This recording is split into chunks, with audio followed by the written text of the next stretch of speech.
দেখেন এই অসহায় মানুষটি এখানে বসে আছে, এই বাচ্চাগুলো পাগল মনে করে ভয়তে চলে যাচ্ছে।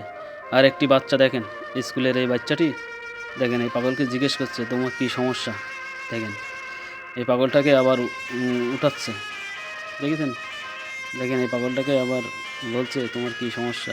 দেখেন পাগলটা বলছে যে আমার খুব খিদা লাগছে। তো দেখেন এই বাচ্চা তার টিফিনের খাবারগুলো এই পাগলটাকে বাইর করে দিচ্ছে। দেখেন কত সুন্দরভাবে, দেখেছেন? মানুষকে এভাবে ভালোবাসতে হয়। আসলে ইনি কিন্তু পাগল না, ইনি একজন মানবতার ফেরিওয়ালা। তো ভিডিওটা দেখেন, খুব ভালো লাগবে। ভিডিওটা শেষ পর্যন্ত দেখবেন, ভালো লাগবে অবশ্য। পেজটা ফলো দিবেন, পাশে থাকবেন, দেখেন ভিডিওটা।